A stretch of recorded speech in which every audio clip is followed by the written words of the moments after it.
Au nom du Père et du Fils et du Saint-Esprit, ainsi soit-il. Venez, Esprit Saint, remplissez le cœur de vos fidèles et allumez en eux le feu de votre amour. Envoyez votre Esprit, Seigneur, se fera une création nouvelle, et vous renouvellerez la face de la terre. Prions. Ô Dieu qui avez daigné envoyer votre Esprit sur ce monde, donnez-nous par ce même Esprit de comprendre et d'aimer ce qui est bien, de jouir sans cesse ces divines consolations par le même Jésus-Christ notre Seigneur. Ainsi soit-il.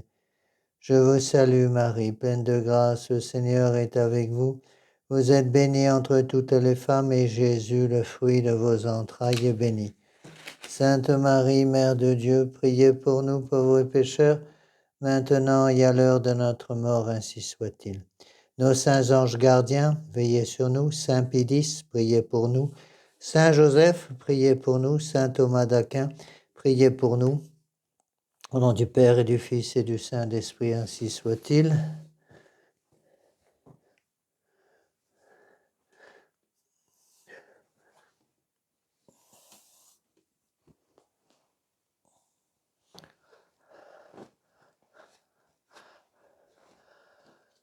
Mes bien chers frères, mes bien chers amis, cette conférence est donc une conférence supplémentaire que je donne parce que je vais être absent là pendant 2 semaines, donc pas de cours mercredi prochain, pas de cours la semaine suivante. Donc ça, c'est une conférence supplémentaire pour rattraper donc un de ces 2 cours. Et la première semaine du mois de mai, donc je donnerai de nouveau 2 cours cette semaine-là pour rattraper cette fois-ci la dernière semaine, le cours qui va manquer pour la dernière semaine d'avril, parce que je vais prêcher la première retraite. Je peux être au four et un moulin, pas possible. Donc il y aura un prochain cours supplémentaire le samedi 6 mai. Alors nous avons terminé la dernière fois la magnifique encyclique du pape attendez, que je vous dise pas de bêtises, que je retrouve mes trucs là. Voilà, du pape Pie XI, Mortalium Animos. Donc, je vous ai résumé cette encyclique en essayant de l'expliquer à partir des textes du cardinal du pape Pie IX de 1864, le syllabus. Vous voyez par vous-même qu'il n'y a aucun changement dans la doctrine. Et donc, il faut bien comprendre, encore une fois, j'insiste parce que c'est très important, que cette doctrine est pérenne, c'est-à-dire qu'elle est éternelle parce qu'elle est infaillible. Donc, il ne s'agit pas simplement, quand vous voulez juger un prêtre que vous connaissez mal, de lui présenter ces textes, soit de Pie IX, soit de Saint Pédis, soit de Pie XI, soit de Pie XII, soit de Grégoire XVI, en fait, tous ces grands papes des derniers siècles surtout. Pour vérifier qu'ils sont bien d'accord avec cette doctrine, il faut aussi vérifier, ça c'est très important à comprendre, que le prêtre que vous cherchez un petit peu à juger n'est pas un prêtre de l'Église de Vatican II. Parce que souvent, ces prêtres de l'Église de Vatican II se reconnaissent immédiatement par le fait qu'ils ne parlent jamais de ces grands papes du 19e et du début du 20e. Jamais. Moi, je ne parle jamais des textes de Vatican II qui s'opposent à la foi catholique traditionnelle parce que justement, je ne suis pas de l'Église de Vatican II. Mais quand vous avez des prêtres qui se prétendent catholiques et qui ne parlent que des textes de Vatican II ou que des soi-disant papes qui sont arrivés au pouvoir par vol, par usurpation, on peut dire, après la mort du pape Pie XII, c'est bien là la preuve qu'ils n'appartiennent pas à l'Église catholique, mais à l'Église de Vatican II. On peut juger aussi ces choses-là, c'est important d'apprendre à juger les choses et les gens. Vous ne pouvez pas juger en profondeur, vous pouvez juger sur les actes et les paroles et les écrits. Si vous voyez un magazine, par exemple, qui ne parle constamment que des textes de Vatican II, que des soi-disant textes lumineux extraordinaires de Saint Jean-Paul II, de Saint Jean 23 ou de Saint Paul VI, vous pouvez être sûr que vous avez devant vous des gens qui n'appartiennent pas à l'Église catholique. Il faut encore une fois bien faire cette distinction. Il y a 2 églises. J'y peux rien, c'est comme ça. Et je pense que l'étude de ces grands textes actuellement du pape Pie IX et du pape Pie XI ces grands textes nous aident à comprendre qu'il y a vraiment deux églises. Vous voyez par vous-même, il n'y a pas besoin d'être très malin pour se rendre compte qu'il y a une opposition totale et complète entre l'enseignement traditionnel de Pie XI, dans Mortalium Animos, par exemple, de l'enseignement d'autre part de Pie IX en 1864 avec Quanta Cural le Syllabus, contre le libéralisme, contre le naturalisme, contre l'indifférentisme, et au contraire les textes de Vatican II ou des faux papes qui ont suivi Vatican II et qui enseignent exactement le contraire. Faire très attention à ça, parce que ces écrits, je pense par exemple au Pèlerin Magazine, La vie dit catholique ou pas catholique, je ne sais plus comment il s'appelle maintenant, Témoignages chrétiens, toutes ces choses-là, même une revue qui s'appelle la revue Magnificat, c'est un peu pareil, qui ont peut-être certaines bonnes choses en matière purement spirituelle, c'est possible, mais en fait, ne se basent que sur des textes post-conciliaires. Vous ne voyez jamais dans ces revues-là un seul texte traditionnel qui, par exemple, remonte à Saint Pie X ou à Pie IX. Et ça, c'est très important pour juger, parce que quand vous voyez un prêtre ou un livre ou une revue qui ne parle que de l'Église de Vatican II et qui se garde très soigneusement de parler de l'Église traditionnelle catholique, c'est que vous avez devant vous des gens qui ne sont pas catholiques. Alors, nous allons continuer avec ces textes de Pie IX. Donc, nous avons passé les propositions 15, 16, 17, 18 du syllabus de 1864. Nous les avons comparés aux enseignements du pape Pie XI dans son encyclique. Décidément, j'ai du mal avec mes mots aujourd'hui. Dans son encyclique Mortalium Animos de 1928, nous avons vu que c'est exactement le même enseignement. Et vous verrez par vous-même que tous les papes, jusqu'à Pie XII inclus, qui ont parlé de ces grands sujets, disent la même chose. Donc, à savoir, hors de l'Église catholique, il n'y a pas de salut, il n'y a pas de valeur de salut en dehors de l'Église catholique, nul ne peut se sauver en dehors de l'Église catholique. Deuxième point extrêmement important qu'on a déjà vu, qui complète parfaitement l'enseignement de Pie IX, à savoir que l'Église du Christ est une sainte catholique et apostolique et sera une sainte catholique et apostolique jusqu'à la fin des temps. Ces choses-là ne peuvent pas changer. Après cette proposition numéro 18, on n'est pas au bout du tout puisqu'il y a 80 propositions dans le syllabus. Il y a une petite note, ici dans l'édition que je suis, qui parle cette fois-ci du socialisme, communisme, société secrète, société biblique, société clérico-libérale. Alors, le pape, étonnamment, ne donne pas de paragraphe de condamnation de ces erreurs graves. Il met une note qui condamne de façon générale. Ces sortes de peste, dit-il, sont à plusieurs reprises frappées de sentences formulées dans les termes les plus graves par les différentes encycliques. Je pense que l'encyclique la plus importante contre le socialisme et le communisme, c'est l'encyclique Divini Redemptoris du pape Pie XI, encore lui, de 1937. Alors, j'ai pensé à un moment commencer à expliquer directement maintenant cette encyclique, mais ça me prendrait trop de temps et ça serait un peu hors sujet. Puisque le pape Pie IX ne donne pas de propositions condamnées sur ces sujets-là, il donne une condamnation générale. Je préfère attendre et je vous en parlerai plus tard. C'est pareil pour les grands textes qui condamnent les sociétés secrètes, les sociétés bibliques et sociétés clérico-libérales d'origine maçonnique. Alors, le texte de Pie IX condamne de façon générale.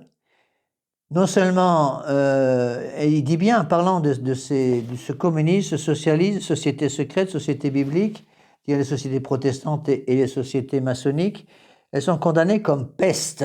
Je vais bien dire ce que ça veut dire.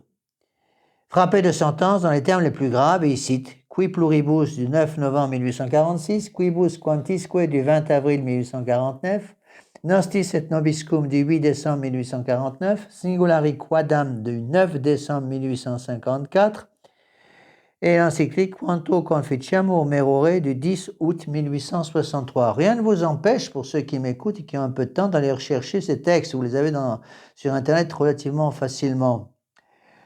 Alors, je reviendrai plus tard sur ces textes. Il est évident qu'il faudra rajouter à tous ces cours, une fois que j'aurai terminé la partie actuelle, qui est la deuxième partie. Je rappelle que la première partie de ce cours, c'était l'introduction. Deuxième partie sur le libéralisme doctrinal, le naturalisme et l'indifférentisme, autour de Quanta Cura Syllabus. Et il y aura après une troisième partie concernant le modernisme, avec les grands textes de Saint-Pédis sur la question. Puis, une fois que tout ça sera terminé, je pourrai continuer sur d'autres choses. Je reviendrai à ce moment-là, si j'ai le temps, et si je suis toujours vivant de ce monde, je reviendrai sur la condamnation du communisme, la condamnation des sociétés clérico-libérales et maçonniques. Là, pour le moment, je continue à m'attacher directement au texte des propositions condamnées directement par le pape Pie IX. Alors ensuite, à partir de la proposition 19 jusqu'à la proposition 55, vous avez toute une série de propositions qui toutes touchent au même sujet. C'est-à-dire que ce sont des propositions qui semblent moins importantes, mais qui touchent tous à un sujet très particulier, qui touchent tous au sujet du Christ roi, directement ou indirectement, c'est-à-dire qui condamnent toutes les erreurs qui empêchent le règne social de notre Seigneur Jésus-Christ. Le paragraphe 5, qui va comprendre toutes les propositions 19 jusqu'à la proposition 38, a pour titre « Erreurs relatives à l'Église et à ses droits ». Donc on touche là au Christ roi. Ensuite, la partie numéro 6, « Erreurs relatives à la société civile », qui va comprendre les propositions 39 jusqu'à la proposition 55. Et vous voyez très bien que par les deux titres, « Erreurs relatives à l'Église et à ses droits »,« Erreurs relatives à la société civile », là on touche l'union de l'Église et de l'État. Et c'est toutes ces propositions, donc je répète, de 19 à 55, touchent toutes le problème du Christ roi. Elles se terminent par la proposition la plus importante de cette partie-là du syllabus, la 55, qui condamne solennellement la chose suivante: l'Église doit être séparée de l'État et l'État séparé de l'Église, condamné par l'Église. Donc l'Église et l'État doivent être unis comme le corps et l'âme sont unis. Bon, on va voir tout ça. Alors encore une fois, ce sont des choses, il faut bien avouer qui sont un peu plus difficiles à expliquer.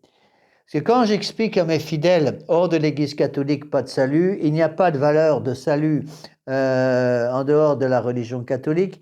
La plupart de nos fidèles qui connaissent la foi catholique depuis un certain temps, qui sont traditionalistes de berceau par exemple, reconnaissent qu'effectivement c'est l'enseignement de l'Église.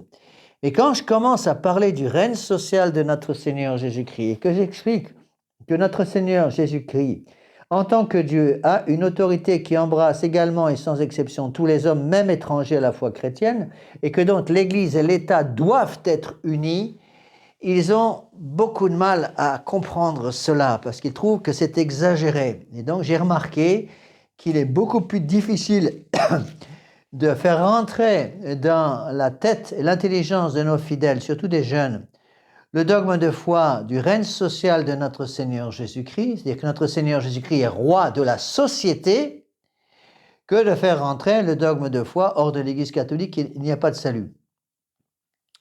Alors, il faut faire donc attention, parce que ces dogmes sont absolument essentiels. Je vous l'ai déjà dit souvent, Monseigneur Lefebvre, avec raison, nous disait que selon lui, les deux dogmes les plus importants et les plus niés dans le monde moderne étaient ceux du péché originel et ceux du Christ roi. Péché originel, évidemment, parce que c'est la base de tout. S'il n'y a pas de péché, il n'y a plus besoin de rédemption, plus besoin d'incarnation, donc tout saute. S'il n'y a pas de péché, il n'y a plus besoin de réparer le péché par les sacrements, le sacrement de pénitence, la Sainte Messe, il n'y a plus besoin de tout ça. Bon. Le deuxième dogme le plus important, c'est le règne social de notre Seigneur Jésus-Christ. Bon. Alors, je vais donc faire d'une pierre deux coups. C'est ce que je vais faire. Je vais à la fois vous reprendre les propositions 19 à 55 de Pie IX dans le syllabus, et en même temps la grande encyclique du pape Pie XI, toujours lui, du 11 décembre 1925, Quas Primas, de l'institution d'une fête de Christ roi. Alors, comme pour l'encyclique Mortalium Animos sur l'unité de l'Église, je n'ai pas l'intention d'expliquer chaque mot de l'encyclique, je n'ai pas le temps. Donc, rien ne vous empêche, encore une fois, allez sur Internet, étudiez par vous-même et lisez l'intégralité de l'encyclique Quas Primas. Ce sont des points extrêmement importants, de la même façon que l'Église catholique est une sainte catholique et apostolique et sera une sainte catholique et apostolique jusqu'à la fin des temps. Donc, il n'y a pas à prier pour l'unité de l'Église, puisque l'Église catholique étant divine sera une pour toute l'éternité, et a toujours été une et sera toujours une. De la même façon, le règne social de notre Seigneur Jésus-Christ est une vérité de foi. Notre Seigneur Jésus-Christ est roi de la société. Pourquoi? Parce que l'Église catholique est une société parfaite. Alors, qu'est-ce que c'est qu'une société parfaite? Une société parfaite est une société qui est capable d'atteindre sa fin par elle-même. Donc, il faut savoir que selon l'enseignement de l'Église, il y a deux sociétés parfaites, l'Église et l'État. L'Église a pour fin une fin surnaturelle, le salut des âmes. L'État a pour fin une fin matérielle, une fin d'ici-bas, à savoir le bien-être physique, spirituel, intellectuel des citoyens du pays, afin, attention, ne pas oublier cela, afin que cela, c'est l'expression du pape Léon XIII, puisse se mouvoir dans le bien. Donc, l'Église catholique est parfaite dans son domaine propre, l'État est parfait dans son domaine propre. Donc, deux sociétés parfaites, l'Église et l'État. L'Église est parfaite en tant qu'elle n'a pas besoin d'autres personnes, d'autres choses, d'autres sociétés, d'autres systèmes pour atteindre sa fin, qui est le salut des âmes. L'État est en soi indépendant, je dis bien en soi, n'a pas besoin de l'aide de quiconque d'autre pour atteindre sa fin d'ordre matériel. Il est évident qu'il doit y avoir quand même une union entre les deux. De la même façon qu'il y a, si vous voulez, une différence entre le corps et l'âme dans un individu. L'individu humain est composé de corps et d'âme. Le corps est matériel, l'âme est immatérielle, ne peut pas être touchée. Et il doit y avoir évidemment une union entre ce corps et cette âme. Pourquoi? Parce que l'âme, qui a une substance spirituelle douée d'intelligence et de volonté, capable de connaître Dieu et de le connaître, de connaître Dieu et de le posséder, cette âme doit être liée évidemment au corps. Si une âme et un corps, le corps qui correspond à cette âme ne sont pas liés, on a devant nous un cadavre.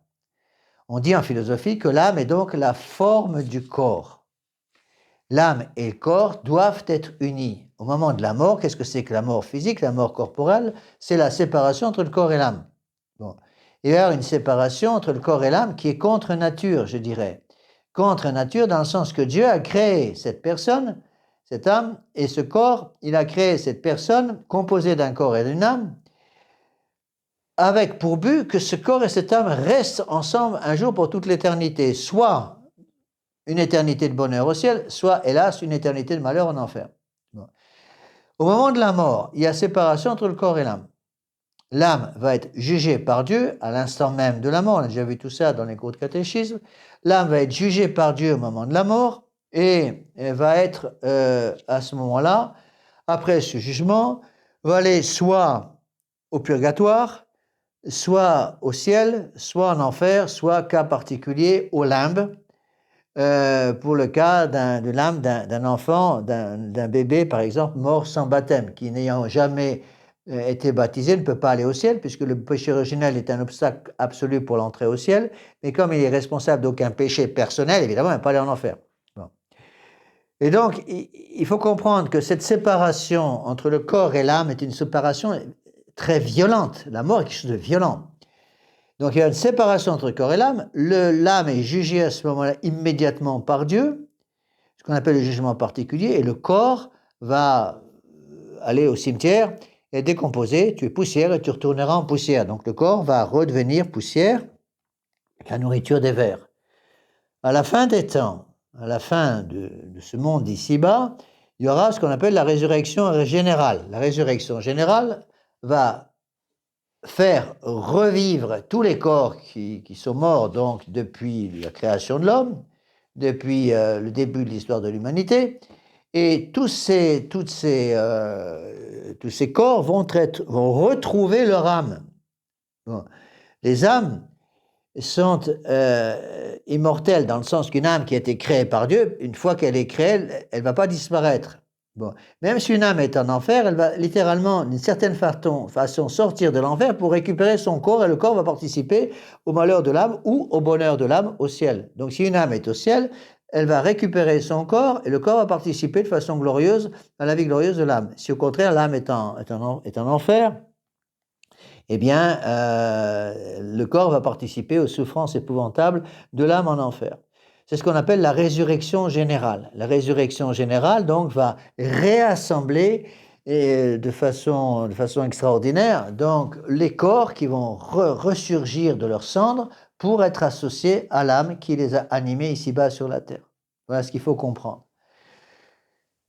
Donc, ce règne social de notre Seigneur Jésus-Christ, si vous voulez, explique que, de même que le corps et l'âme doivent être unis, il faut que l'Église et l'État soient unis. Quand un corps et une âme sont unis, il y a une partie matérielle qui regarde le corps, et il y a une partie spirituelle qui regarde l'âme. Bon. C'est l'âme, avec ses pouvoirs, ses puissances, l'intelligence, la volonté, le concupiscible, l'irascible, qui doit diriger le corps. Cependant, le corps a besoin d'une nourriture physique. On ne peut pas suivre le bon Dieu et suivre sa volonté simplement avec de l'eau fraîche. Bon, il faut nourrir le corps pour qu'il puisse survivre. Bon. Et l'âme, étant la forme du corps, doit diriger le corps. C'est l'âme qui gouverne le corps. Bon. De la même façon, il faut qu'il y ait cette union entre l'Église et l'État. Mais, de même que l'Église est société parfaite, l'État est aussi société parfaite. Donc, il y a un domaine dans lequel l'État est indépendant et un domaine dans lequel l'Église est également complètement indépendant. Mais il y a une union entre les deux. C'est ça qu'il faut arriver à comprendre, ce qui n'est pas toujours très facile à expliquer à nos fidèles. Il doit y avoir une union entre l'Église et l'État, comme il doit y avoir une union entre le corps et l'âme. Et de même que le corps doit être gouverné par l'âme, l'État est gouverné par l'âme dans tous les domaines où l'âme l'État doit être gouverné par l'Église dans tous les domaines dans lesquels l'Église doit gouverner l'État. Bon, il y a des domaines purement ecclésiastiques, par exemple, les empêchements de mariage déterminés par l'Église, par le droit canonique de l'Église, on va voir ça dans le syllabus, l'État n'a rien à dire là-dessus. Il est absolument évident que l'Église est totalement indépendante dans ce domaine, n'a rien à voir avec l'État.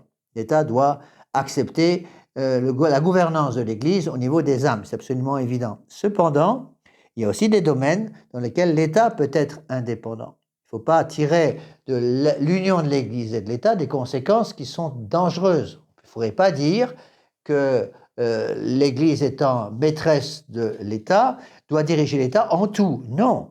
Il y a des domaines dans lesquels l'État est indépendant. Si par exemple, une ville doit, je ne sais pas moi, assainir un quartier ou construire un pont sur une rivière, strictement parlant, l'Église n'a rien à dire là-dessus, parce que ce n'est pas le domaine de l'Église, c'est le domaine de l'État. Cependant, dans tous les domaines qu'on appelle les domaines mixtes, comme par exemple l'école, l'enseignement en général, surtout l'enseignement secondaire, également les hôpitaux, tout ce qui touche à la moralité, l'Église a quelque chose à dire. Vous voyez ? Et ça, faire très attention, parce que c'est malheureusement une des erreurs monumentales du monde moderne, de faire croire que l'Église et l'État doivent être séparés. C'est pour cela que le pape, conclut toute cette partie sur le Christ roi avec la grande condamnation numéro 55, l'Église doit être séparée de l'État et l'État séparé de l'Église. Donc l'Église et l'État doivent être unis comme le corps et l'âme sont unis. Alors, il est évident que l'Église de Vatican II est très, très opposée à ce dogme du règne social de notre Seigneur Jésus-Christ. On va expliquer justement avec le texte Quas Primas, on va expliquer ce que veut dire ce terme. L'institution de la fête du Christ roi, la fête du règne social de notre Seigneur Jésus-Christ, ça veut dire que notre Seigneur Jésus-Christ est roi dans la société. Bon. Alors, beaucoup de gens modernes, je m'excuse d'insister là-dessus, mais parce que j'en ai déjà beaucoup parlé en sermon et dans d'autres conférences, donc je vous ai prévenu au début de ce cours que j'allais être obligé de faire des répétitions sur des choses que j'ai déjà expliquées en d'autres circonstances. Donc, soyez patients avec moi. Il est évident que l'Église et l'État doivent être unis et que l'Église a son mot à dire sur des choses politiques. Parce que dès qu'on parle d'union de l'Église et de l'État, vous avez des catholiques modernistes ou des catholiques plus ou moins traditionnalistes qui n'ont rien compris, qui ont poussé des cris de putois en disant « Ah, monsieur l'abbé, il ne faut pas unir l'Église et la politique ». Mais où est-ce que vous avez vu ça? Il y a une politique catholique. La politique catholique, c'est justement le règne social de notre Seigneur Jésus-Christ. Ah, mais notre Seigneur n'a rien à voir en matière politique. Qu'est-ce que vous racontez là? C'est totalement faux. Notre Seigneur Jésus-Christ, l'Église catholique, doit agir en matière politique. Et comment donc? N'oubliez pas que, par exemple, le système français, eh bien, de savoir, par exemple, si on accepte l'avortement dans le pays, de savoir si on accepte le divorce dans le pays, de savoir si on accepte d'autoriser un gamin de 10 ans de changer de sexe parce qu'il le désire, surtout sans l'accord même de ses parents, ou avec l'accord de ses parents d'ailleurs, ça revient au même, toutes ces choses-là relèvent de la moralité. Et si je dis qu'il faut séparer l'Église et l'État, que l'Église n'a rien à voir en matière politique, ça voudrait dire que l'Église n'a rien à dire contre le divorce, contre la pornographie, contre l'avortement, contre les lois contre nature, etc. Il est évident que l'Église a à dire quelque chose dans ce domaine, parce que là, on touche au salut des âmes. Et n'oubliez pas que le but de l'Église, la cause finale de l'Église, c'est le salut des âmes. Et donc l'Église a le droit de dire quelque chose sur ce sujet. Et il est évident qu'aujourd'hui, ça ne passe plus. Les gens ne comprennent plus ces choses-là, et donc je vous demande de faire très attention, de lire soigneusement ce texte Quas Primas du 11 décembre 1925 du pape Pie XI, qui est un texte infaillible. Aujourd'hui, c'est difficile à comprendre. Pourquoi? Parce qu'on est influencé, évidemment, par la philosophie des Lumières. Vatican II reprend les grandes idées de la Révolution de 1789. Vatican II, c'est quoi? C'est tout simplement l'introduction des idées de 1789 dans l'Église. C'est la démocratisation de l'Église, c'est-à-dire on fait passer le pouvoir du nombre, la démocratie, j'ai déjà expliqué, c'est le pouvoir du nombre, on fait passer le pouvoir du nombre à la place du pouvoir divin. L'autorité vient d'en bas, vient du nombre, elle ne vient plus d'en haut. Donc c'est Vatican II, l'Église de Vatican II, c'est donc l'Église du culte de l'homme face à l'Église catholique, qui est l'Église du culte de Dieu. Alors attention, ce Christ roi est le fondement de toute la doctrine de l'union de l'Église et de l'État, fondement donc de l'antilibéralisme, alors que le refus du Christ roi est le fondement du laïcisme actuel.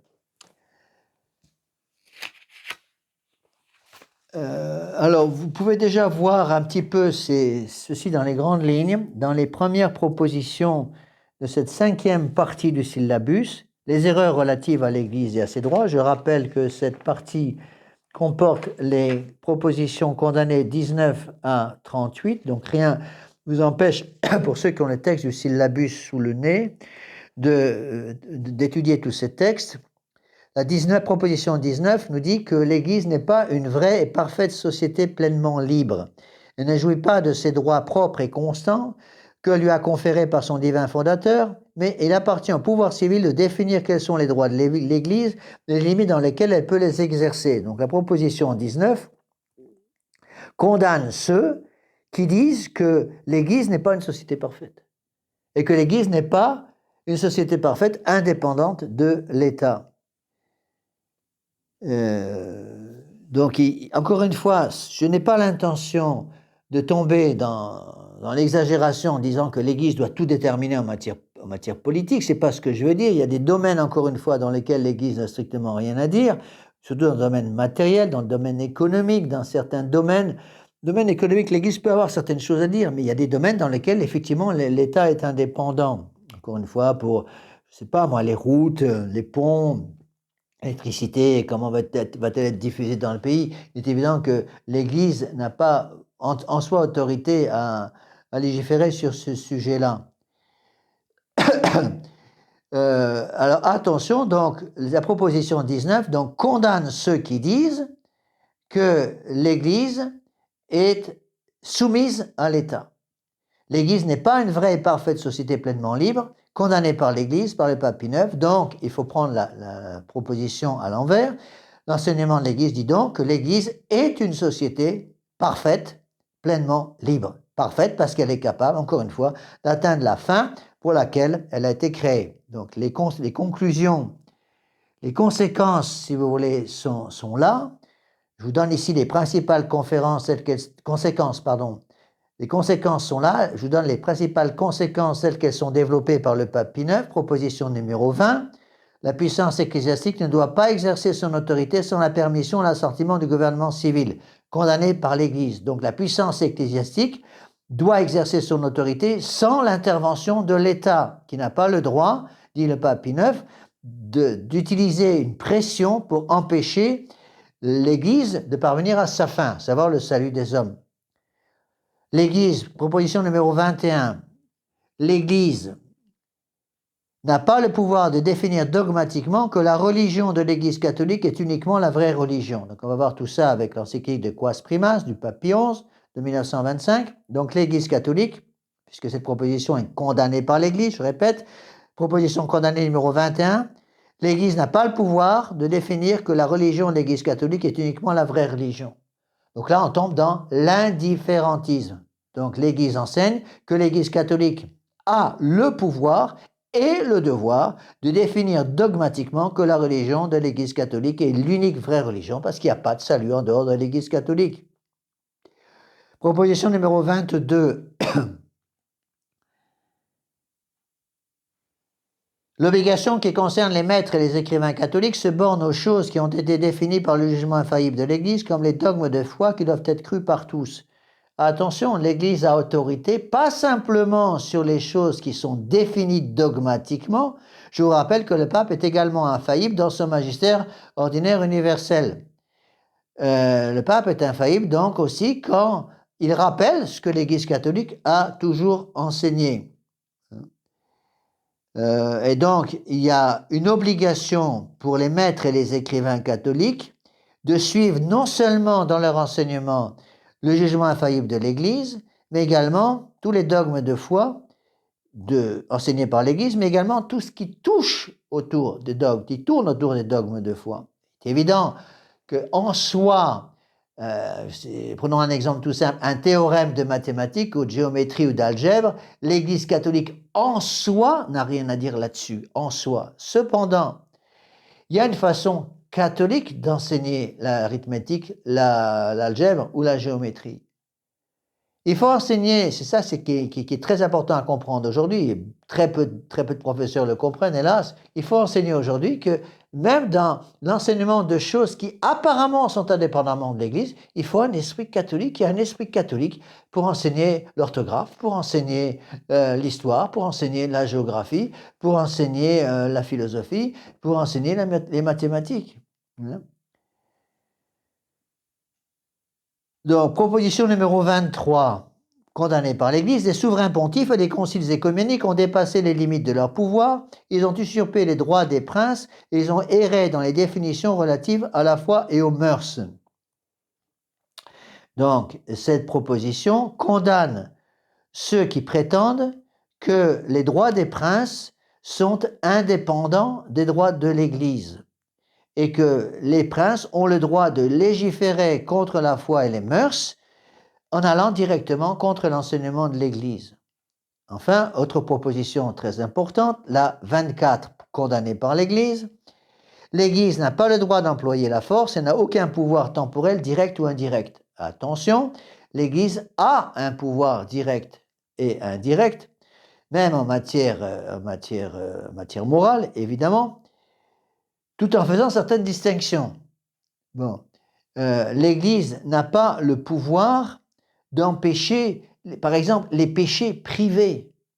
Si quelqu'un, dans le secret de son alcôve privée, dans le secret de sa maison, veut faire des bêtises, des choses qui sont pécamineuses, l'Église ne va pas envoyer un prêtre pour vérifier que ce que fait cette personne et l'empêcher. Hélas, malheureusement, il y a une liberté de faire le mal, dans le mauvais sens du terme. C'est malheureux, mais c'est comme ça. Cependant, dès qu'on passe dans le domaine public, il est évident que dans le domaine public, l'Église a un droit de regard pour permettre justement aux citoyens de se mouvoir dans le bien.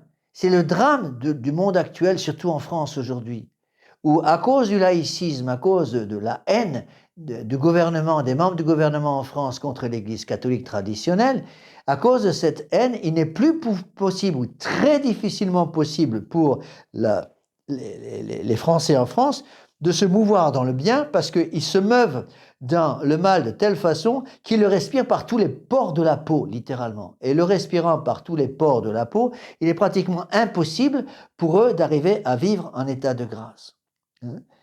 Bon, alors prenons un exemple, vous allez comprendre par un exemple. Prenez une partie du catéchisme très importante, dont j'ai tout souvent déjà parlé d'une partie extrêmement importante, très actuelle. L'Église catholique, dans le catéchisme, dans les péchés, classifie une classification, les péchés qui crient vengeance contre Dieu. Dans ces péchés, il y a, entre autres, les deux premiers, c'est le meurtre de l'innocent, c'est l'avortement, et la sodomie, l'homosexualité.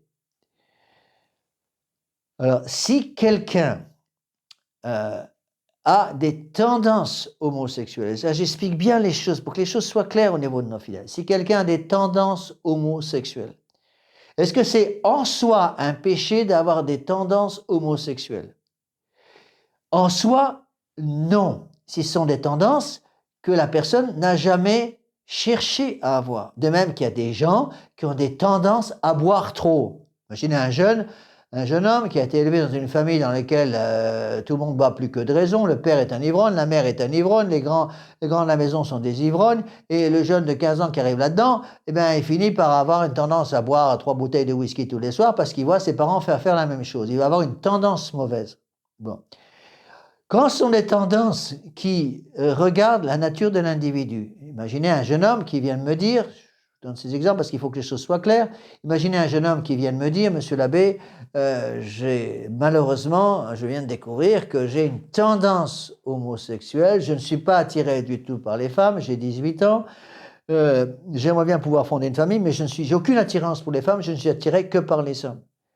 Est-ce que c'est en soi une tendance pécamineuse? C'est-à-dire, est-ce qu'il y a péché formel d'avoir cette tendance-là? En soi, non.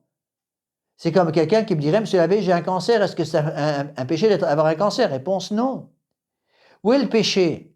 Reprenons l'exemple de la personne qui a une tendance naturelle à boire 3 bouteilles de whisky tous les soirs et qui me dit, monsieur l'abbé, j'ai cette tendance, je le sais à cause du milieu familial dans lequel je suis, mais je fais extrêmement attention à éviter de garder de l'alcool chez moi, je fais très attention de me confesser très régulièrement, je fais pénitence, je prie, j'essaie d'aller à la messe en semaine, je lis beaucoup des bons livres catholiques. J'ai fait très attention dans le choix de mes amis pour ne pas prendre des amis qui ont la même tendance que moi. Et je ne bois pas malgré la tendance que j'ai. Je reste en état de grâce. Est-ce que j'ai le droit d'utiliser les sacrements, la confession et la communion? Bien sûr. Et toutes mes félicitations, monsieur, pour votre combat. Maintenant, reprenons le deuxième exemple, l'homosexualité. Imaginez quelqu'un qui me dise, monsieur l'abbé, j'ai malheureusement une tendance homosexuelle, je ne suis pas attiré par les femmes, je suis attiré que par les hommes. Mais je fais très attention parce que je sais que l'homosexualité pratiquée est un péché qui crie vengeance contre le ciel. Je fais très attention de ne pas me trouver autour de gens qui ont cette même tendance. Je fais très attention de ne pas aller dans des bars homosexuels dans la ville. Je fais très attention de ne pas me retrouver dans des assemblées dans lesquelles je peux trouver des gens comme ça. Je fais très attention de me confesser, de communier pour me battre contre cette tendance. Mais toutes mes félicitations, monsieur. Toutes mes félicitations, mais bien sûr que vous pouvez communier, et vous devez communier, parce que cette tendance est une tendance contre laquelle vous luttez. Autre exemple, parce que c'est les mêmes exemples.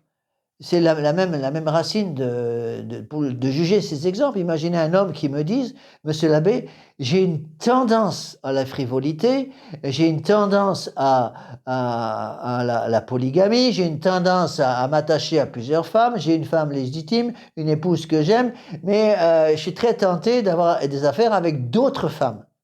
Mais je le sais et je lutte contre les tentations en me confessant, en communion très souvent, en faisant très attention à ne pas aller dans des endroits où je peux rencontrer des filles faciles. J'évite les bars, j'évite les boîtes de nuit, j'évite tous ces trucs-là.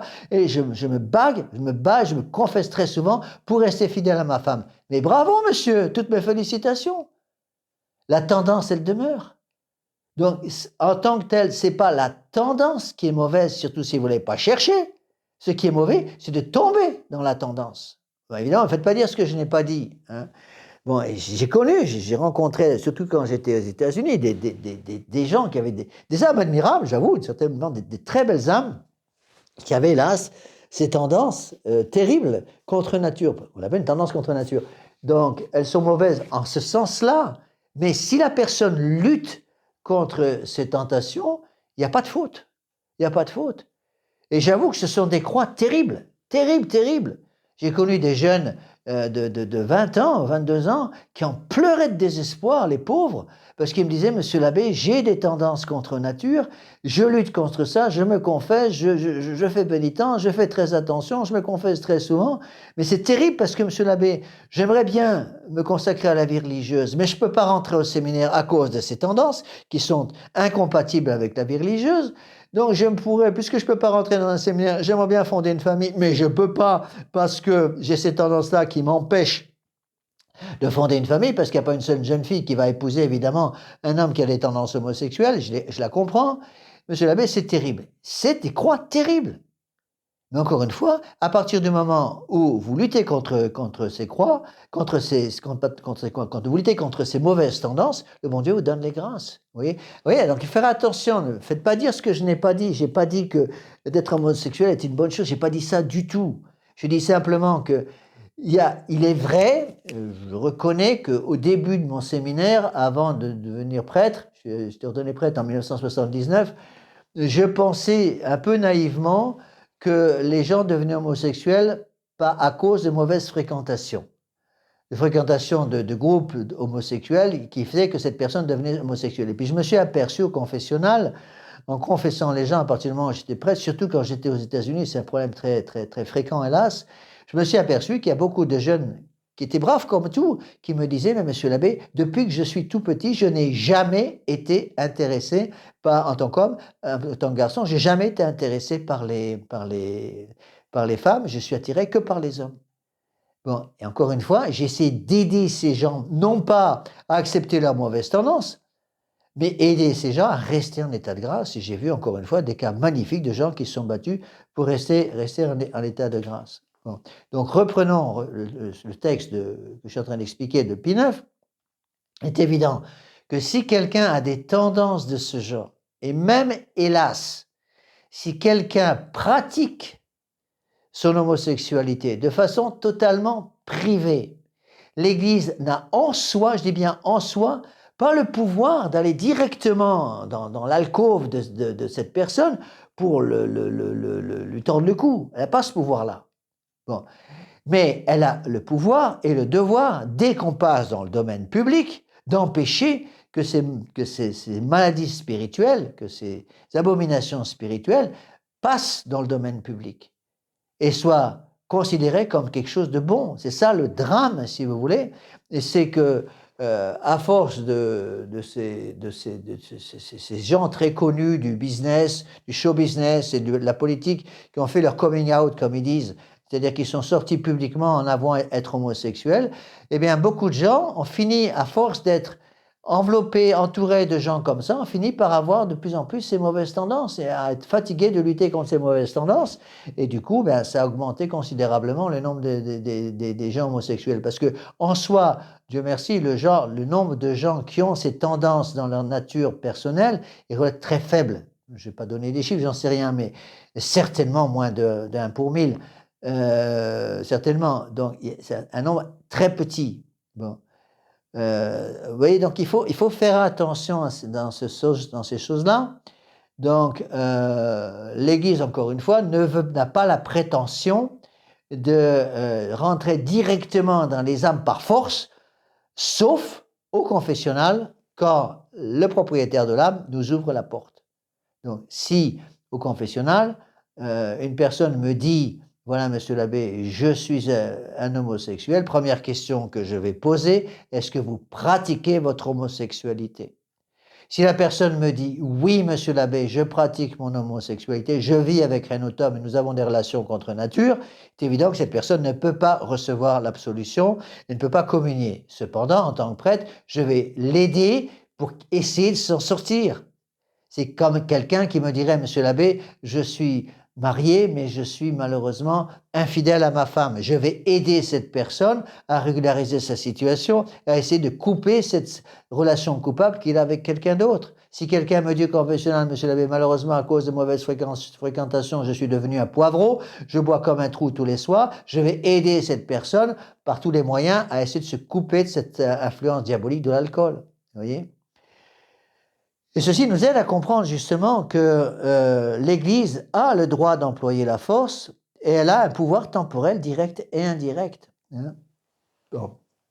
Encore une fois, donc l'Église a le devoir, par exemple dans le monde politique actuel, de tout faire pour empêcher que ces lois abominables passent qui autorisent l'homosexualité, qui autorisent les changements de sexe à 10 ans, ou même à 20 ans, ou même à 80 ans, c'est toujours pareil.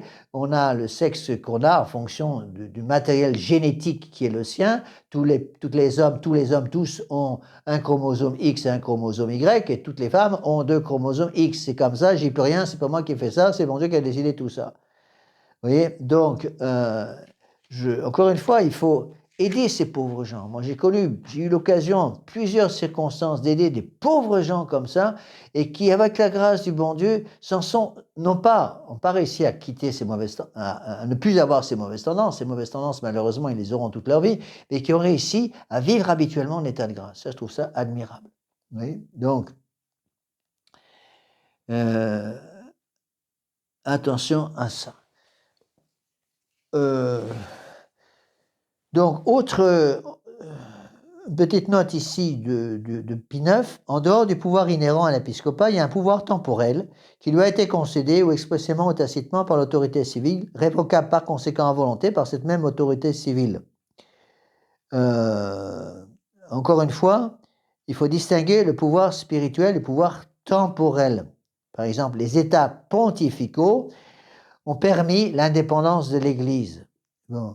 La perte des États pontificaux, là, sous Pie IX, a été une catastrophe pour l'Église parce que l'Église a perdu son indépendance. Bon. Donc, ici, je reprends la proposition numéro 24. L'Église n'a pas le droit d'employer la force et n'a aucun pouvoir temporel direct ou indirect. Donc, l'Église, ça c'est condamné par l'Église. Donc, la proposition positive dit bien, l'Église a le droit d'employer la force. Elle a un pouvoir temporel direct ou indirect. Même si elle doit respecter la sphère complètement privée.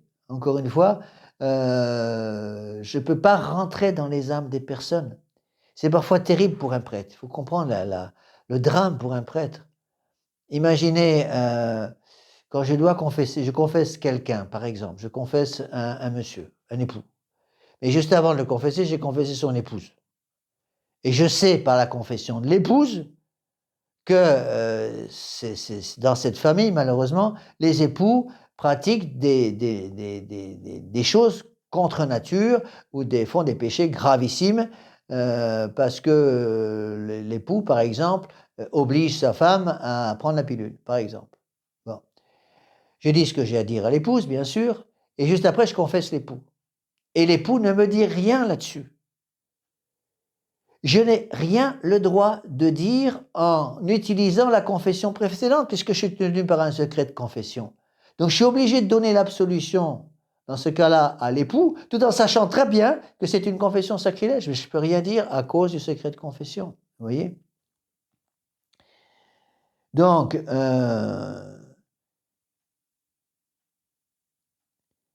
bon, il est évident que l'État peut avoir certains droits en matière purement temporelle. Par exemple, l'État aurait le droit, dans un monastère, dans une école catholique, dans une université catholique, d'obliger l'école catholique de suivre les lois de sécurité en matière électrique, par exemple, en matière sanitaire, qui sont obligatoires pour toutes les autres écoles.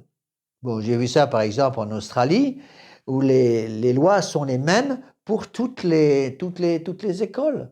Que ce soit une école protestante, une école purement laïque, une école catholique, une école bouddhiste, n'importe quoi, toutes ces écoles sont liées par les mêmes lois et les responsables, en principe, suivent les mêmes règles pour tout le monde. Bon, s'il y a je sais pas quoi, un système d'égout qui est en très mauvais état dans une école catholique, il est évident que l'État aurait en soi le droit de faire une remarque et d'obliger cette école à suivre les lois générales pour toutes les écoles dans ce domaine. D'accord?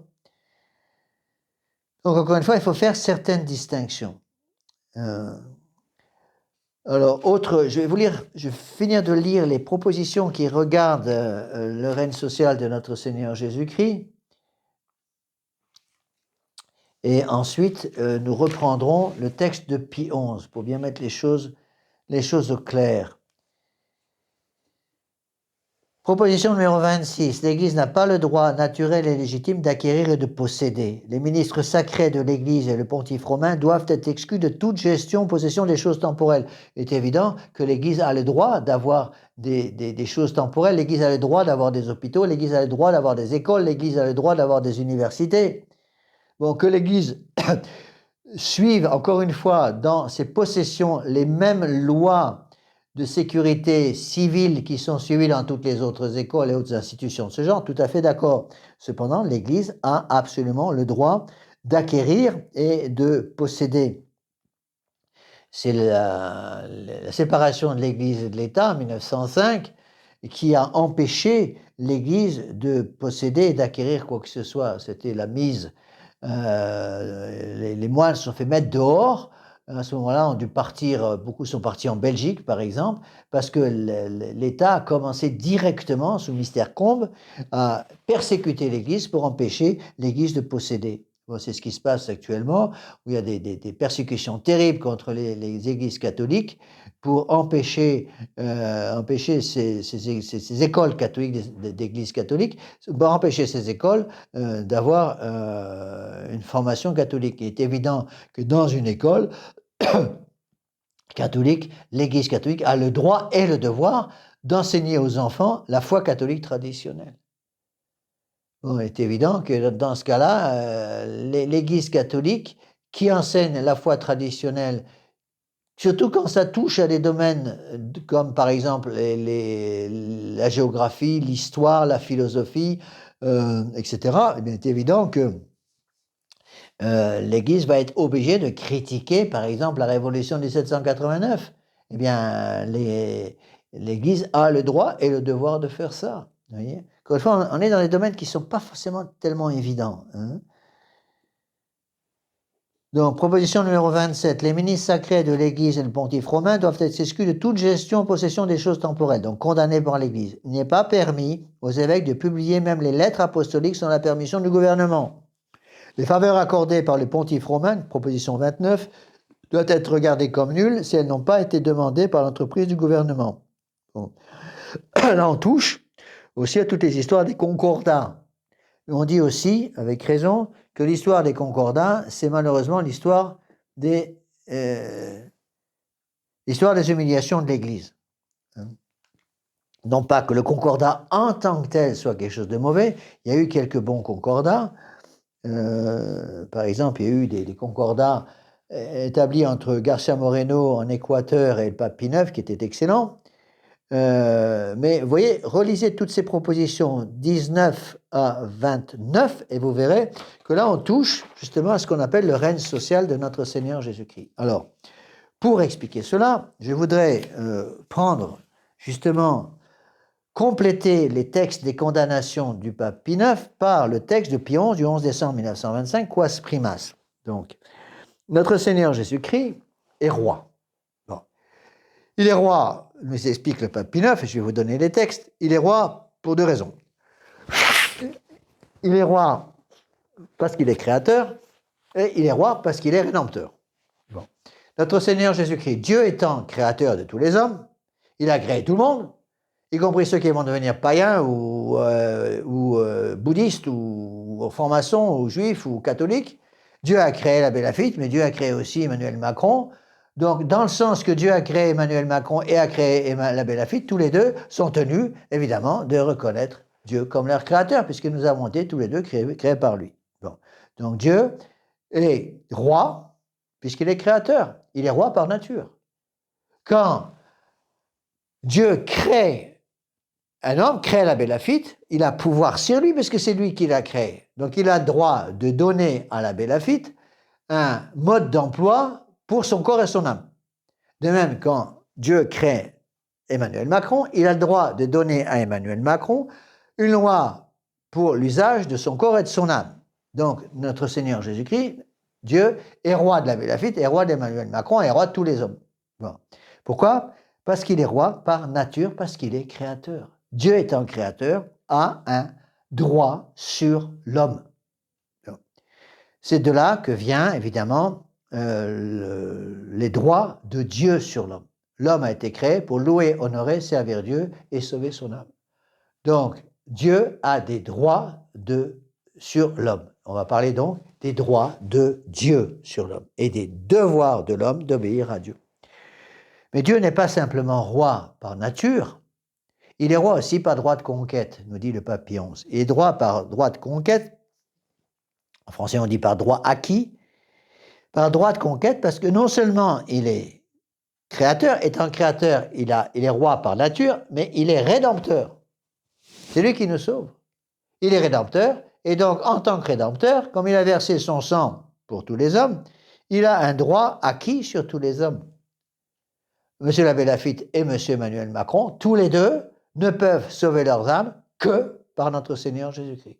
C'est le cas pour l'abbé Laffitte, c'est le cas pour M. Macron, c'est le cas pour tout le monde. Donc je vous donne ce texte. Encore une fois, je vous conseille beaucoup de lire l'intégralité de Quas Primas, qui n'est pas une encyclique très longue. Et ici, je vous donne simplement les textes les plus importants. Encore une fois, je travaille toujours de la même manière.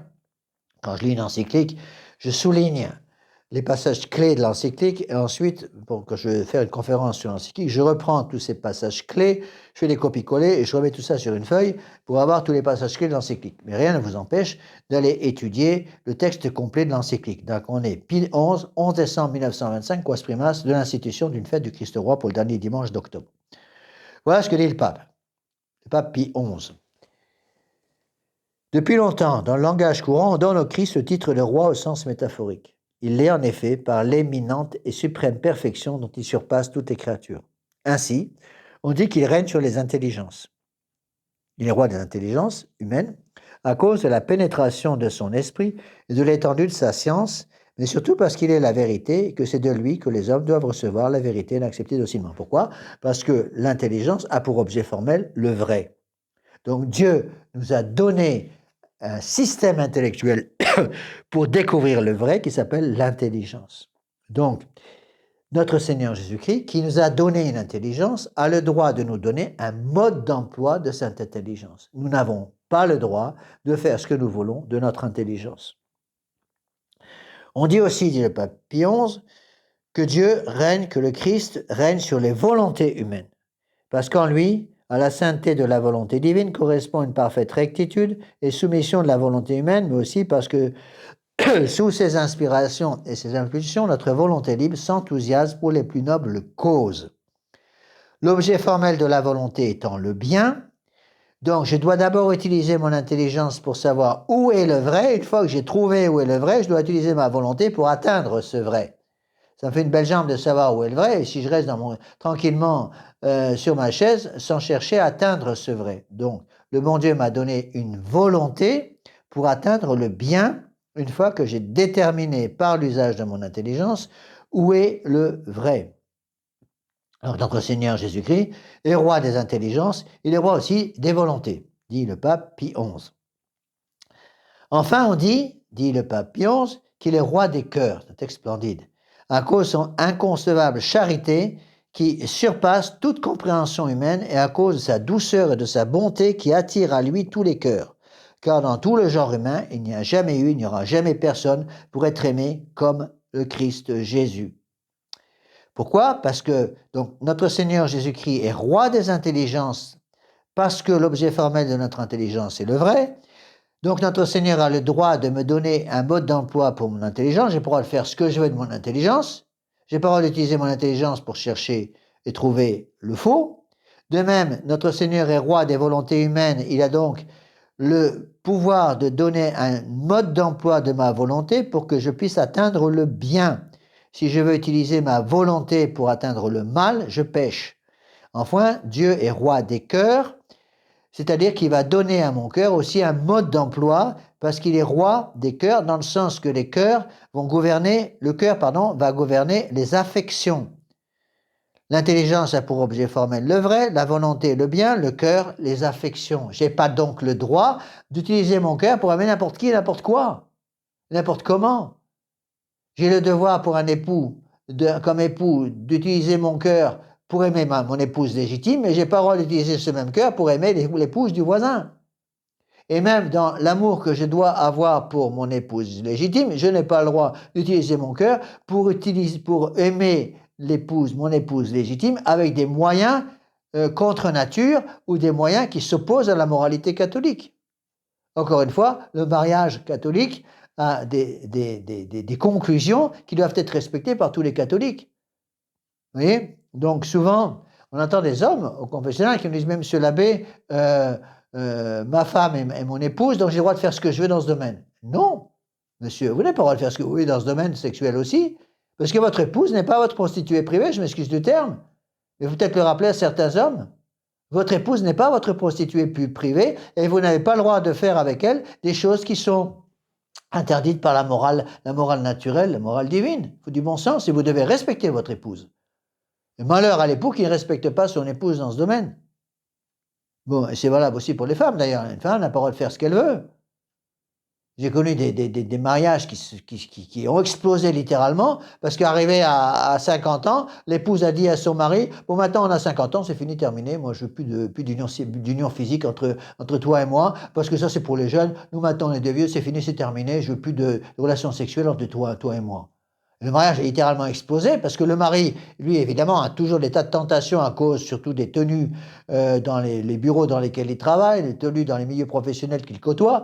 Et il dit à son épouse, mais attends, moi, tu es mon épouse devant Dieu, j'ai besoin d'avoir ces relations. Et j'ai connu des épouses qui n'auraient plus rien savoir. En plus, c'est des choses impossibles à régler parce que c'est des sujets absolument tabous dont elles ne parlent jamais au confessionnal. Tel point que je suis maintenant obligé d'en parler en retraite pour que ces choses ressortent au moins au niveau des confessions générales. Donc il résulte de ces trois pouvoirs de Dieu sur l'intelligence, sur la volonté humaine et sur les cœurs. Voilà le texte depuis 11 que je continue. Il en résulte, dit le pape Pie XI, que les anges et les hommes ne doivent pas seulement adorer le Christ comme Dieu, mais aussi obéir et être soumis à l'autorité qu'ils possèdent comme hommes. Car au seul titre de l'union hypostatique, le Christ a pouvoir sur toutes les créatures. Il est roi plénier. Alors, qu'est-ce que ça veut dire l'union hypostatique? L'union hypostatique, c'est l'union entre la divinité et l'humanité dans la personne de notre Seigneur Jésus-Christ. Notre Seigneur Jésus-Christ est la deuxième personne de la Sainte Trinité, mais cette personne est l'union parfaite d'une nature divine, qui vient de la Sainte Trinité, et d'une nature humaine, qui vient de notre Sainte Vierge Marie. Donc il y a dans notre Seigneur Jésus-Christ, vrai Dieu et vrai homme, une partie divine éternelle, qui vient de la Sainte Trinité, et une partie humaine, temporelle, qui elle n'est pas éternelle, qui n'est pas éternelle dans le sens qu'elle a été créée. La divinité de notre Seigneur Jésus-Christ a toujours existé. Dieu, en tant que Fils, deuxième personne de la Sainte Trinité, a toujours existé. Par contre, l'humanité sainte de notre Seigneur Jésus-Christ, le corps, le sang, l'âme de notre Seigneur Jésus-Christ n'ont pas toujours existé. L'humanité sainte de notre Seigneur Jésus-Christ, son corps, son âme et son sang ont commencé d'exister au moment précis où la très sainte Vierge Marie a dit oui à l'ange Gabriel le 25 mars. Vous voyez? Sinon, on tombe dans les erreurs d'Arius. Darius, donc le fondateur de l'arianisme, un diacre qui d'ailleurs j'ai appris il n'y a pas longtemps, je rattrape d'ailleurs une bêtise que j'ai dû dire dans plusieurs sermons, que Arius était diacre. Et je viens de m'apercevoir en lisant, je suis en train de lire actuellement l'histoire générale de l'Église de Rorbacher, et j'ai découvert dans Rorbacher que Arius s'est fait ordonner prêtre. Donc il n'était pas simplement diacre, mais il était également prêtre. Et c'est Arius qui niait la divinité de notre Seigneur Jésus-Christ, en prétendant que l'humanité de notre Seigneur Jésus-Christ était la première créature de Dieu. Donc, au titre de l'union hypostatique, c'est-à-dire l'union entre la divinité et l'humanité, notre Seigneur Jésus-Christ a un pouvoir sur tous les hommes, sur toutes les créatures. Pourquoi? Parce qu'il les a créées. C'est lui qui a créé toutes ces créatures. Et donc, comme il a créé ces créatures, qu'en plus il est mort pour ces créatures, donc en tant que créateur, il a pouvoir sur ces créatures par droit de nature, et comme il est mort pour ces créatures, il a droit de conquête, il a pouvoir sur elles aussi par droit de conquête. Vous voyez? Alors, il est évident que la négation de ce règne social de notre Seigneur Jésus-Christ, c'est extrêmement fréquent aujourd'hui, malheureusement. Inutile de vous dire que dans l'Église de Vatican II, je ne sais pas s'il y a un seul prêtre de l'Église de Vatican II qui croit encore au règne social de notre Seigneur Jésus-Christ et qui le prêche. À mon avis, il n'y en a pas. Je n'en ai jamais entendu parler, en tout cas. Il est possible qu'il y en ait quelques vieux prêtres qui croient encore au règne social de notre Seigneur Jésus-Christ, mais dans la pratique, ils n'en parlent plus du tout. Donc, le règne social de notre Seigneur Jésus-Christ dit bien les choses. Notre Seigneur Jésus-Christ est roi de la société. Il est roi de la société spirituelle, l'Église. Il est roi aussi de la société temporelle, l'État, même si la société temporelle a, dans certains domaines, une indépendance. Encore une fois, il faut savoir s'il faut construire un pont à droite ou à gauche de la ville, l'Église n'a strictement rien à dire là-dessus. Bon. Mais pour tous les domaines spirituels, domaines mixtes, par exemple le domaine de l'éducation, le domaine de la médecine, le domaine de l'éducation générale, surtout l'éducation universitaire, l'Église, bien sûr, a quelque chose à dire. C'est pas pour rien que les premières choses qu'a fait la Révolution, après la catastrophe de 1789, a été d'interdire, d'empêcher l'union de l'Église et de l'État en confisquant toutes les écoles catholiques. D'abord, les écoles catholiques maternelles, élémentaires, et ensuite l'enseignement secondaire, avant de s'attaquer également à l'enseignement universitaire pour empêcher les universités catholiques. C'était Monseigneur Freppel qui avait commencé l'enseignement l'université catholique. Je crois que c'était à Poitiers. Monseigneur Freppel avait commencé l'université catholique, et évidemment la Révolution, puis après la séparation de l'Église et de l'État, a jeté la cognée pour faire disparaître tout cela, pour empêcher le salut des hommes. Encore une fois, n'oubliez pas que le but du pouvoir politique, c'est de permettre aux citoyens de ce pays de se mouvoir dans le bien. C'est évident, comment voulez-vous que les catholiques aujourd'hui, et même les non-catholiques, puissent se mouvoir dans le bien dans un pays dans lequel les lois contre nature sont partout. Encore une fois, je vous l'ai peut-être déjà dit, je vous conseille beaucoup, prenez le temps, pour ceux qui ont un petit peu de temps, de lire La vie de Garcia Moreno par le père Berthe, B-E-R-T-H-E, en 2 volumes, qui est une merveille. Garcia Moreno était président de l'Équateur, mort, assassiné par les francs-maçons sur ordre de la franc-maçonnerie allemande en 1875. Je conseille aussi beaucoup un autre livre sur ce domaine du père Théotime de Saint-Just, un livre qui a été écrit en 1925, l'année même de l'encyclique Quas Primas du pape Pie XI, la royauté sociale de notre Seigneur Jésus-Christ.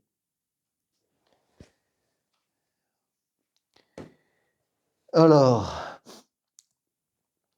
on voit très bien d'ailleurs dans l'histoire de l'Église, il faut étudier l'histoire de l'Église. Étudier l'histoire de l'Église pour bien comprendre l'importance de cette union de l'Église et de l'État. Il y a eu des catastrophes épouvantables dans les deux sens. Il y a eu des catastrophes épouvantables d'abord quand l'État a voulu se séparer complètement de l'Église, ça c'est la révolution de 1789, c'est la séparation de l'Église et de l'État de 1905, avec Aristide Briand et le Père Combes. Mais il y a eu des tas de catastrophes comme ça. Il y a eu d'autres catastrophes au Moyen-Âge, par exemple, avec l'État qui a essayé de prendre compte le pouvoir sur l'Église. Pouvoir sur l'Église, c'était ce qu'on appelle la querelle des investitures. Je ne peux pas vous donner un cours d'histoire actuellement. La querelle des investitures, l'État a voulu contrôler la nomination des évêques pour avoir les évêques à sa botte. C'est ce qu'a essayé de faire aussi la République française. Et on voit très bien, c'est très bien expliqué dans Rorbacher. Je suis en train actuellement, dans Rorbacher, j'en ai pour 2 ans moins à lire Rorbacher parce que c'est une énorme édition que j'ai 6 gros volumes, mais c'est des gros volumes, grands volumes en A4 là. Je veux dire en feuille A4, 2 colonnes écrites tout petit, c'est très long à lire. J'étudie ça avec une règle et un crayon pour souligner, c'est des livres qui m'appartiennent, donc je peux souligner, voir où sont les parties importantes. Bon, et on voit très bien, actuellement je suis en train d'étudier, je viens de terminer le concile de Nicée en 325, donc le deuxième concile œcuménique. Le premier concile œcuménique, c'est le concile de Jérusalem, au temps des apôtres. Puis après, le concile de Nicée 325. Et on voit déjà là l'influence, à mon avis, trop grande de l'empereur Constantin. Même si l'empereur Constantin a été un instrument extraordinaire du pouvoir de Dieu, parce que c'est l'empereur Constantin, il faut avouer ce qui est, qui a supprimé, qui a mis fin enfin aux persécutions, après des siècles de persécutions, 250 ans de persécutions, en 313 avec la paix de Milan. Sous l'influence de sa mère, entre autres, Sainte Hélène, qui n'était pas catholique au début et qui est devenue catholique.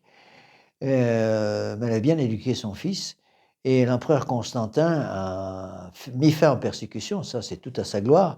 Mais après essayé un peu trop de se prendre pour l'évêque du dehors, comme il disait, c'est-à-dire pour contrôler un peu trop l'Église. Et on voit des choses qui peuvent être un peu choquantes, à mon avis qu'ils le sont, où on voit par exemple l'empereur Constantin participait directement au concile de Nicée, pratiquement comme s'il était un évêque. Alors que l'empereur participe, soit là, ça ne me gêne pas, parce que c'est l'autorité politique qui a le droit d'être là, strictement parlant. Mais en matière strictement religieuse, attention, il n'est pas évêque. Vous voyez. Et là, on commence déjà à voir les premiers soubresauts de ce qui va entraîner une révolution pour essayer, de la part de l'État, de prendre le contrôle sur l'Église. Bon. D'ailleurs, dans la deuxième partie de la vie de Constantin, après le concile de Nicée, on va voir que Constantin a fait beaucoup de bêtises, justement, parce qu'il essayait beaucoup trop de se mêler de choses théologiques. Vous voyez. Alors, vous avez ces grands papes qui se sont battus, justement, pour l'indépendance de l'Église. L'indépendance de l'Église.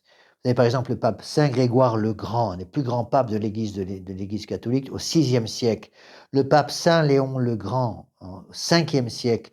Le pape Boniface VIII au XIVe siècle, qui se sont battus justement pour l'indépendance de l'Église dans ce domaine.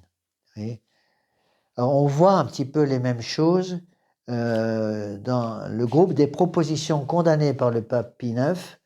Attends, je ne vous dis pas de bêtises.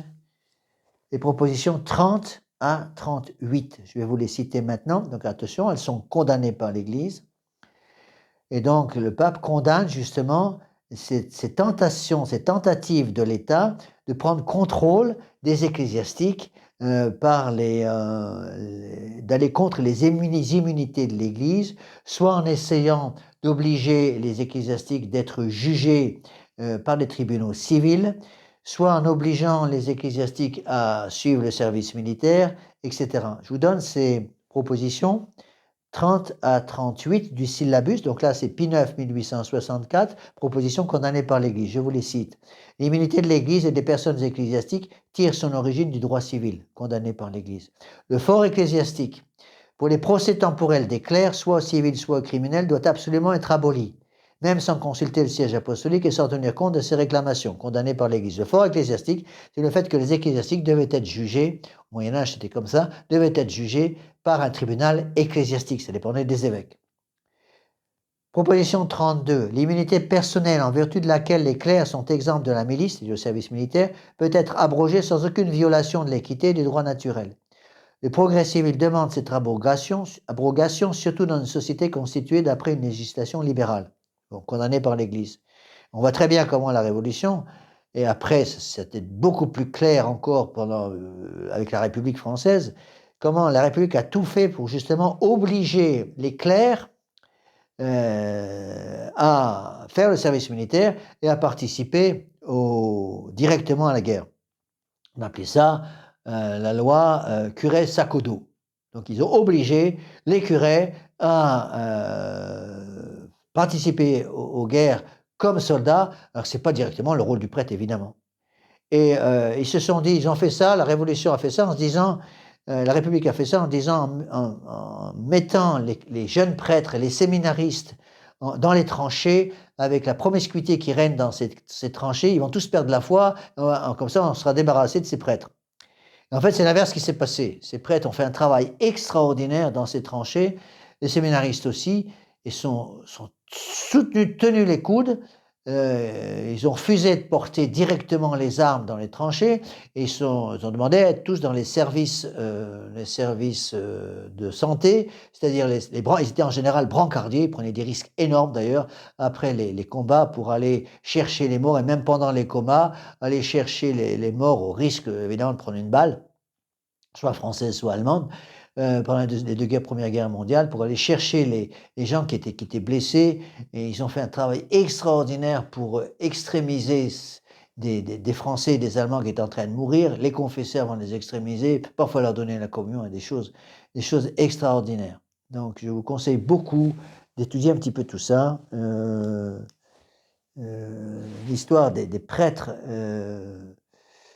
pendant la Première et Deuxième Guerre mondiale est extraordinaire. Et donc la Révolution la République a essayé justement de supprimer l'immunité personnelle des prêtres, en vertu de laquelle ils étaient exempts du service militaire. Proposition 33. Il n'appartient pas uniquement par droit propre et inné à la juridiction ecclésiastique de diriger l'enseignement des vérités théologiques. Bon. C'est tout le combat d'indépendance de l'université. Bon, le monseigneur Frépel, avec raison, a voulu fonder l'université catholique pour justement empêcher l'État de laver le cerveau de tous les futurs professeurs.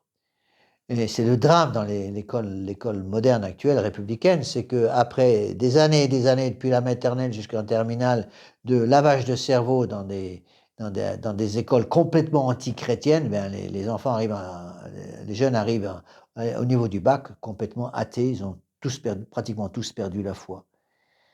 Et c'est le cas non seulement pour les écoles publiques, mais également pratiquement pour les écoles dites catholiques sous contrat. Proposition numéro 34. La doctrine de ceux qui comparent le pontife romain à un prince libre exerçant son pouvoir dans l'Église universelle est une doctrine qui a prévalu au Moyen-Âge, condamnée par l'Église. Encore une fois, il y a union entre l'Église et l'État et l'Église a le droit d'avoir un pouvoir temporel. Proposition numéro 35. Rien n'empêche que par un décret d'un concile général ou par le fait de tous les peuples, le souverain pontificat soit transféré de l'évêque romain et de la ville de Rome à un autre évêque à une autre ville. Bon, notre Seigneur Jésus-Christ a voulu que son Église soit fondée sur Saint-Pierre et pas sur n'importe qui d'autre. Proposition 36. La définition d'un concile national n'admet pas d'autre discussion. L'administration civile peut traiter toute affaire dans ses limites. Proposition 37. On peut instituer des églises nationales soustraites à l'autorité du pontife romain et pleinement séparées de lui. C'est ce qu'on appelle le gallicanisme, l'américanisme, on a déjà vu tout ça. C'est évidemment la formation de ces églises nationales par la République. La Chine fait pareil actuellement en essayant d'avoir une église sous contrôle du gouvernement chinois. ça détruit complètement la note de catholicité. L'Église est catholique, c'est-à-dire universelle pour tous les peuples, tous les pays, tous les gens. Donc dès qu'on parle d'Église nationale française, on parle de gallicanisme. Dès qu'on parle d'Église nationale américaine, c'est de l'américanisme. Et c'est pas la même chose pour tout. Donc il est évident qu'il ne peut pas y avoir d'Église nationale. Enfin, proposition 38.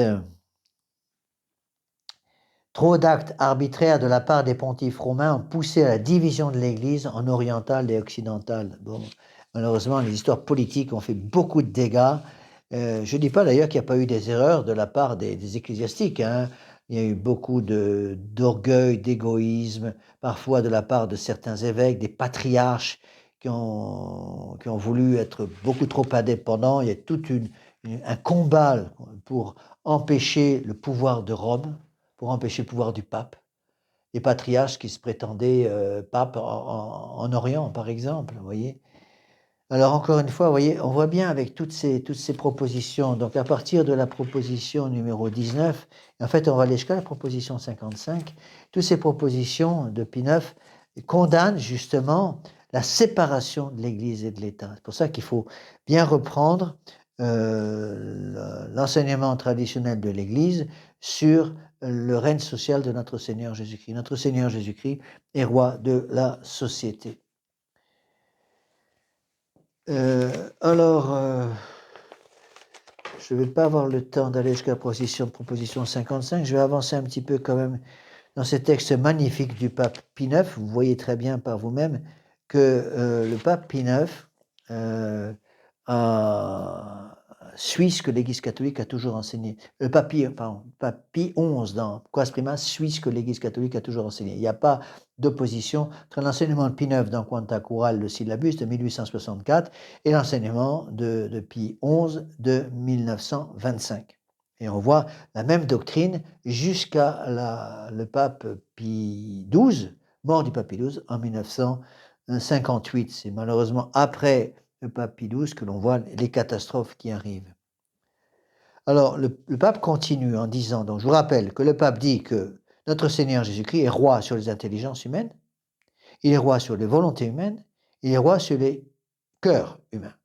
Comme il est roi sur les intelligences, j'ai pas le droit de faire ce que je veux de mon intelligence. Comme il est roi sur la volonté humaine, j'ai pas le droit de faire ce que je veux de ma volonté. Comme il est roi sur les cœurs, j'ai pas le droit d'aimer, d'avoir les passions et les affections que je veux et comme je veux. Il faut régler tout ça. Donc il faut un ordre, si vous voulez. Le règne social de notre Seigneur Jésus-Christ va permettre cet ordre. En bas, il y a les passions qui ont tendance à s'échauffer. Juste au-dessus des passions, il va y avoir l'irascible, le concupiscible pour commencer à contrôler tout ça. L'irascible va contrôler justement les passions qui regardent la lutte contre le péché, la lutte contre le combat spirituel, si vous voulez. Ira, en latin, c'est la colère. Donc l'irascible, c'est un pouvoir qu'a notre âme de lutter contre les obstacles qui se placent sur notre route quand on veut suivre notre Seigneur Jésus-Christ. Il y a un combat, ce qu'on appelle le combat spirituel. Et donc, il est évident que cet irascible doit contrôler les passions. Puis, il y a le concupiscible. Concupiscible doit aussi contrôler les passions. Le concupiscible, concupiscere en latin, ça veut dire désirer ardemment. Donc, le concupiscible, c'est un pouvoir, une puissance de notre âme pour désirer les choses correctement, pas désirer n'importe quoi. Vous n'avez pas le droit de désirer n'importe quoi et n'importe comment. Vous avez le droit de désirer votre épouse, vous n'avez pas le droit de désirer l'épouse du voisin. Bon. Et donc, il y a les passions, le concupiscible, l'irascible. Au-dessus, il y a la volonté, qui doit diriger justement le concupiscible et l'irascible, puis les passions. Et au-dessus de tout ça, il doit y avoir l'intelligence. Donc, c'est l'intelligence qui contrôle la volonté contrôle l'irascible, le concupiscible, les passions. Au-dessus de tout ça, au-dessus de l'intelligence, vous avez Dieu. Dieu qui, par la foi catholique, et par les grâces qu'il va nous donner, va influer sur cette intelligence, laquelle va influer sur la volonté, laquelle va influer sur le concupiscible, sur l'irascible et sur les passions. Donc, Dieu est roi de nos intelligences. C'est quelque chose de fondamental à comprendre. Donc, il y avait, avant le péché originel, il y avait cette union entre les puissances de notre âme. Il y avait un ordre là-dedans. Malheureusement, cet ordre a été détruit par le péché originel. Et au lieu de cet ordre, il y a une désobéissance qui s'est installée, une ignorance qui s'est installée avec les blessures du péché originel. Alors, on reprend le texte de Pie XI, donc 1925, Quas Primas. Quoi de plus délectable, de plus suave que de penser que le Christ en outre règne sur nous, non seulement par droit de nature, mais encore par droit acquis, puisqu'il nous a rachetés. J'ai déjà expliqué ça.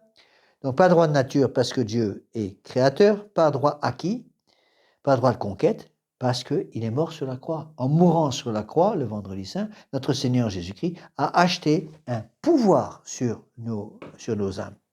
D'accord? Ah, puissent, dit le pape Pie XI, puissent tous les hommes qui l'oublient se souvenir du prix que nous avons coûté à notre Seigneur. Nous n'avons pas été rachetés avec de l'or ou de l'argent corruptible, mais par le sang précieux du Christ, le sang d'un agneau sans tache et sans défaut. D'autre part, ce serait une erreur grossière de refuser au Christ homme la souveraineté sur les choses temporelles quelles qu'elles soient. Alors là, ça c'est très important. Je répète cette phrase.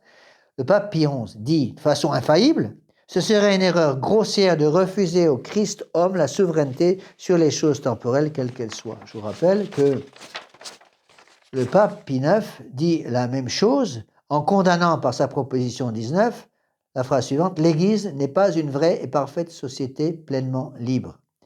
Elle ne jouit pas de ses droits propres et constants que lui a conférés par son divin qui ont été conférés par son divin fondateur, mais il appartient au pouvoir civil de définir quels sont les droits de l'Église et les limites dans lesquelles elle peut les exercer. Condamné par l'Église, et ici le pape Pie XI, dans Quas Primas 1925, dit la même chose.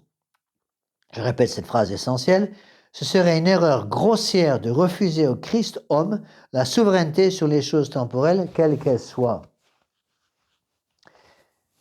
Il tient du Père sur les créatures un droit absolu, lui permettant de disposer à son gré de toutes ces créatures. Donc, notre Seigneur Jésus-Christ, Dieu, a une souveraineté sur les choses temporelles et sur toutes ces créatures. Pourquoi? Parce que toutes les créatures ont été créées par Dieu. C'est quelque chose, il faut bien avouer ce qui est, on a beaucoup de mal à comprendre ces choses-là. Et c'est pour ça qu'on entend toutes ces critiques constantes par des gens qui en général ne connaissent pas du tout l'Église. Ils vont critiquer les croisades, ils vont critiquer l'Inquisition, ils vont critiquer toutes ces choses-là, alors qu'ils n'ont aucune idée de ce que c'est. On met tout dans le même sac. On va dire que l'Église a assassiné les gens, qu'il n'y avait que des bûchers pour brûler les non-catholiques, avec les croisades, avec l'Inquisition, avec la Saint-Barthélemy. Et ils mélangent tous les affaires politiques avec les affaires religieuses et ils n'étudient absolument pas la véritable histoire de l'Église. Il y avait un livre que j'ai lu il y a très longtemps qui s'appelait Histoire partiale, histoire vraie. Je crois que j'ai oublié l'auteur, je crois que c'était Jean Giraud. Je ne suis pas sûr de l'auteur. Jean Guiraud, quelque chose comme ça. Ceux qui m'écoutent sur Internet vont pouvoir rectifier parce que je n'ai pas le livre avec moi ici. Mais Histoire partielle, Histoire vraie, c'était en 4 volumes, je crois. Je l'ai lu il y a très longtemps. Je ne sais pas où je l'ai mis ce livre. Et qui rappelait justement ces grandes vérités. Il y a quelques conférences aussi que vous pouvez trouver sur le site dame-marie.net sur les grands mensonges de l'histoire. J'avais commencé une série sur les grands mensonges de l'histoire avec notamment une série sur l'Inquisition, une série sur le cas Galilée. Puis j'ai arrêté finalement parce que j'étais pas libre d'enseigner ce que je voulais dans ce domaine sur Internet, à cause de toutes ces lois qui empêchent justement le prêtre catholique d'enseigner publiquement sur des sujets controversés, notamment en matière historique. Je ne pouvais pas dire ce que je voulais sans me faire fermer ma chaîne par YouTube immédiatement. Alors, donc, je fais attention et pour ne pas me retrouver complètement ficelé par ces lois iniques, j'ai préféré arrêter ce projet que j'avais de faire une étude complète de tous ces cas-là, même si c'est très intéressant, les grands mensonges de l'histoire, surtout en matière historique. Tout pendant la Deuxième Guerre mondiale, la véritable histoire de la Deuxième Guerre mondiale, la Première Guerre mondiale, c'est très intéressant. Il suffit de voir actuellement ce qui se passe en Ukraine et en la guerre d'Ukraine actuelle pour essayer d'étudier la véritable guerre d'Ukraine, vous verrez que ça n'a rien à voir avec ce qu'on vous raconte partout, vous voyez? Donc il faut savoir étudier, mais en même temps, il faut malheureusement être prudent pour ne pas se faire interdire toutes ces, mais la chaîne YouTube tout de suite, d'accord? Donc je vais arrêter là parce que ça fait déjà 1 heure que je vous parle. Donc la prochaine fois, si Dieu veut, heu le prochain cours aura donc lieu, au début du mois de mai, mercredi, 1er mercredi du mois de mai. Jeudi, vendredi, samedi. Ce sera le 3 mai, je pense. Le 3 mai, deuxième cours supplémentaire le 6 mai, pareil à 19h et ce sera mis sur YouTube. Donc nous allons terminer par une prière. Donc la prochaine fois, je vais continuer l'enseignement de Pie XI de Quas Primas et terminer également l'enseignement de Pie IX de toute cette partie sur le règne social de notre Seigneur Jésus-Christ, c'est-à-dire jusqu'à la proposition numéro 55. Alors que je mette une note ici pour savoir où est-ce que j'en suis. Voilà, et puis ensuite, une fois que j'aurai terminé ça, je reprendrai aussi certaines notes que j'avais composées il y a longtemps à partir du livre de Père Théotime de Saint-Just sur la royauté sociale de notre Seigneur Jésus-Christ, pour être sûr que vous comprenez bien tout cela. Au nom du Père et du Fils et du Saint-Esprit, ainsi soit-il. Je vous salue Marie, pleine de grâce, le Seigneur est avec vous. Vous êtes bénie entre toutes les femmes, et Jésus, le fruit de vos entrailles, est béni. Sainte Marie, Mère de Dieu, priez pour nous pauvres pécheurs, maintenant et à l'heure de notre mort, ainsi soit-il. Nos saints anges gardiens, veillez sur nous. Saint Pédis, priez pour nous. Saint Joseph, priez pour nous. Saint Thomas d'Aquin, priez pour nous. Au nom du Père et du Fils et du Saint-Esprit, ainsi soit-il.